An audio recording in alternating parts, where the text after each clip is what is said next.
ايه هو عقد زواج الملكية في كازاخستان؟ وايه هي شروطه؟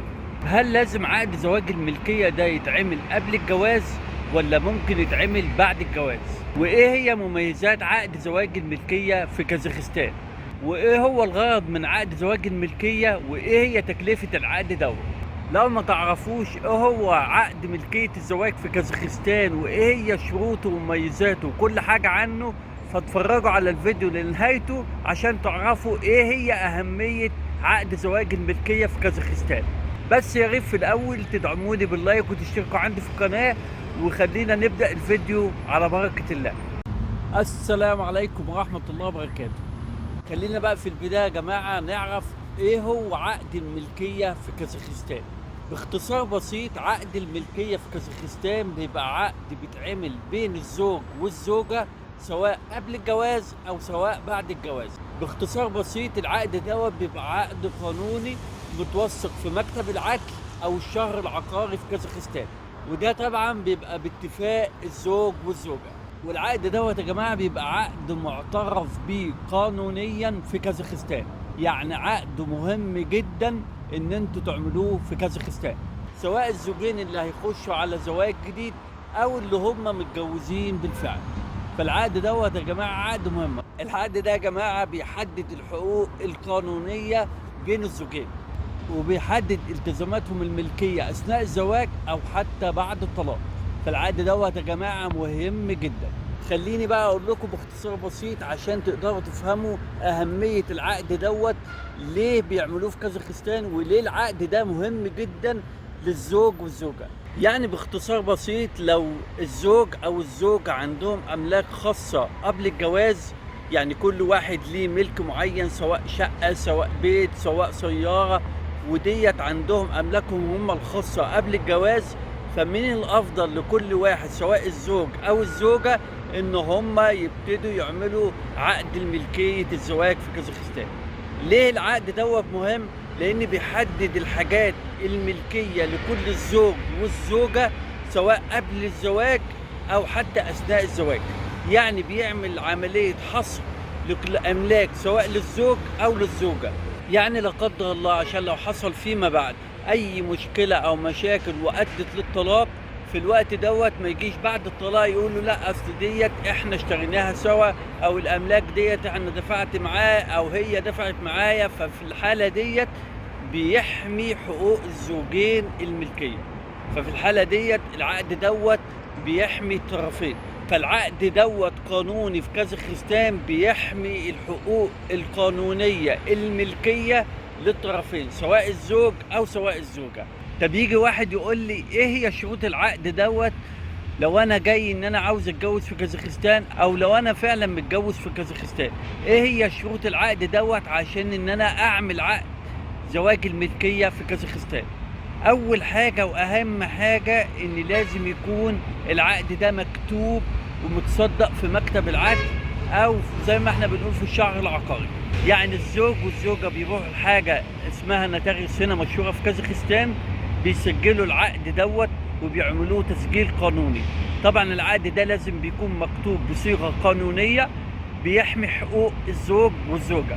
وطبعا الزوج والزوجة لازم يمضوا على العقد دوت، وكل واحد من الزوج او الزوجة لازم بياخد صورة من العقد دوت، طبعا بتوقيع الاثنين.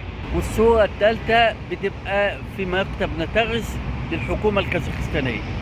فدوت اول الشروط عشان اي واحد يعمل عقد الملكية في كازاخستان. العقد دوت برضه يا جماعة بيحدد كل الجوانب الرئيسية المالية سواء للزوج او للزوجة، بما في ذلك تقسيم الممتلكات المالية للأطفال في المستقبل.